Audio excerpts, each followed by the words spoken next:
Laudetur Jesus Christus. Vatican and World News.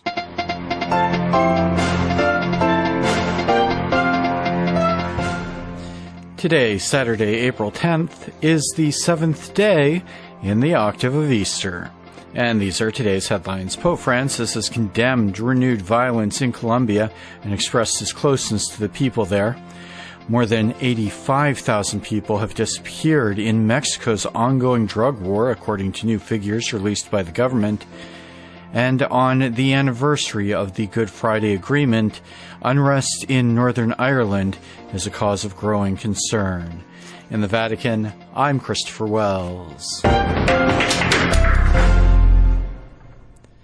Colombia is currently experiencing the worst violence since the 2016 peace accord between the government and the FARC guerrilla group ended 5 decades of civil war.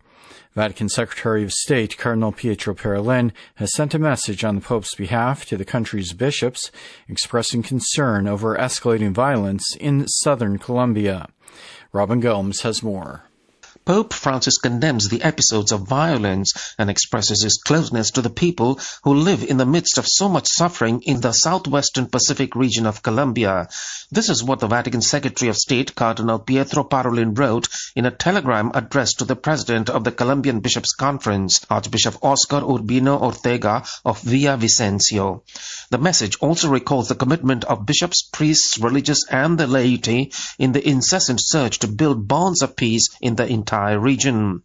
Colombia is currently experiencing the worst violence the country has seen since the 2016 peace accord between Bogota and the Revolutionary Armed Forces of Colombia, or FARC group, ended a half-century civil war.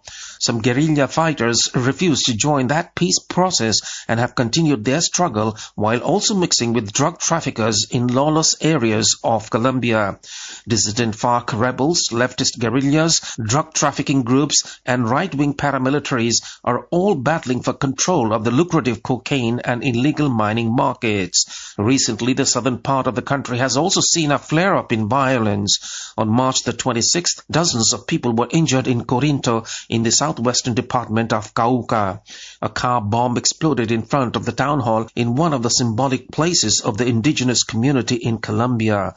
Corinto, like the neighboring municipality of Toribio, has been historically led by the indigenous people. In Toribio, Father Alvaro Ulque, the first indigenous priest in Colombia, was killed in 1984. The missionaries of Consolata continued his work.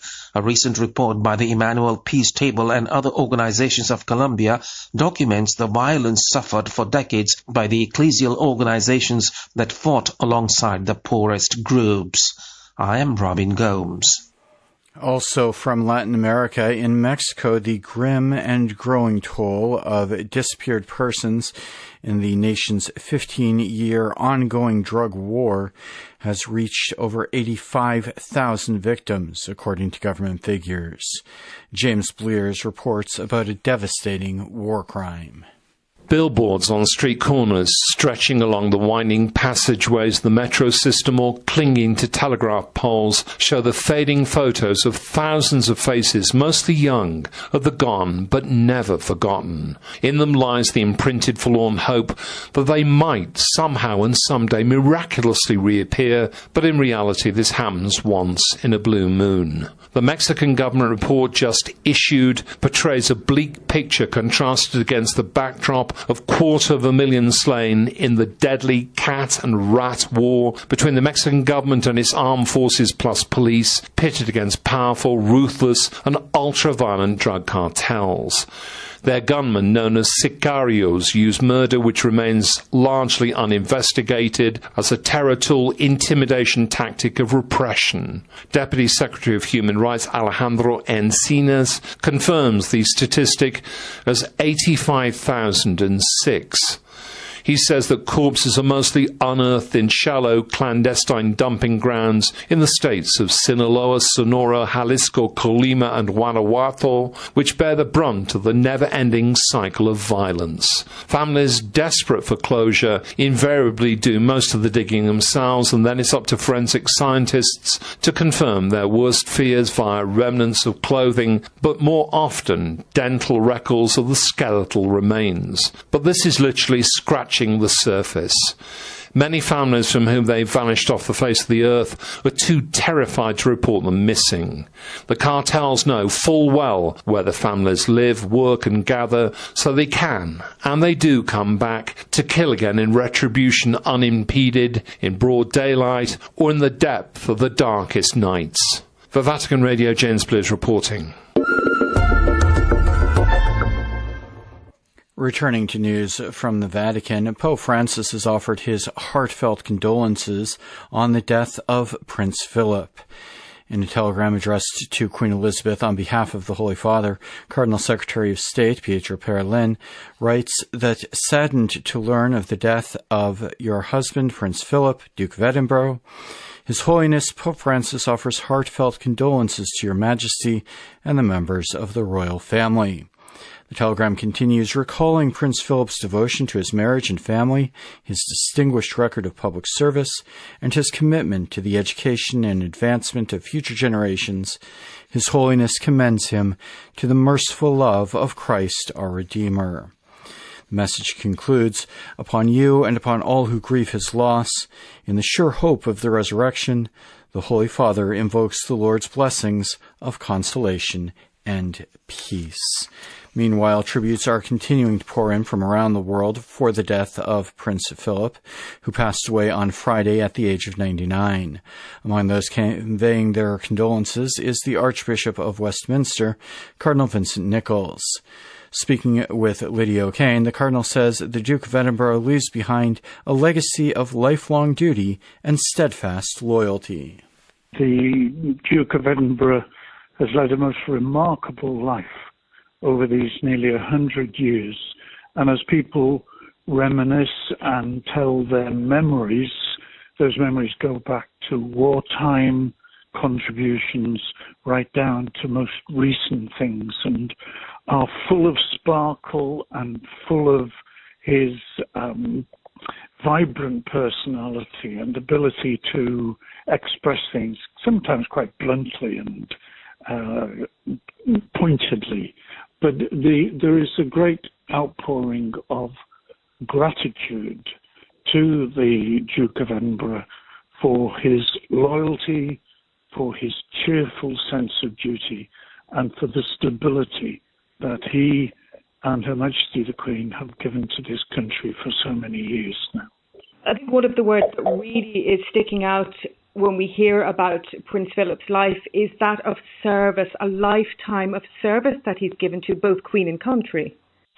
That is correct. And many people are saying, of course, he knew that this would be the path he would have to take when he married Elizabeth.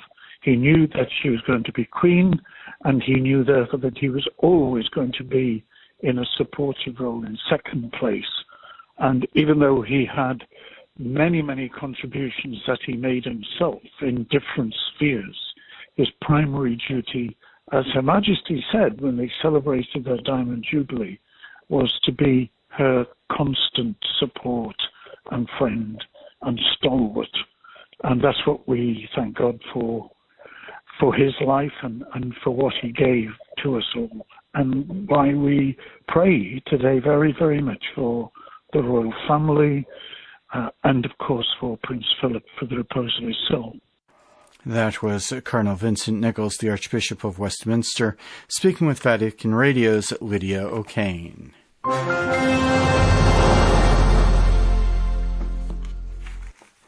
Tensions in Northern Ireland remained high on Saturday, the 23rd anniversary of the Good Friday Peace Agreement.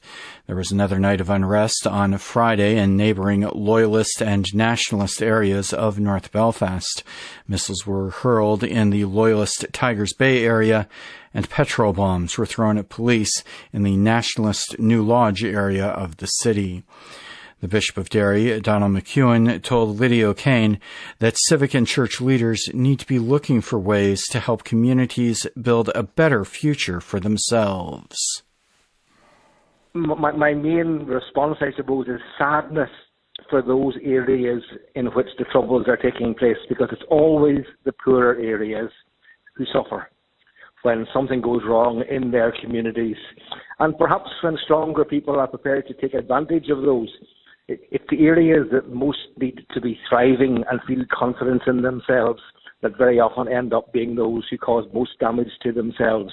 And very often there are others who are pulling the strings, who are not getting their hands dirty. So my first feeling really is compassion for those communities and asking the question, how can we as civic leaders and as church leaders help those communities to get up on their feet and be able to deal with the problems that they face in a way that enables their young people to look forward to the future rather than just be dragged back to the past. How best is it that they come together and try and ease these tensions and sort things out?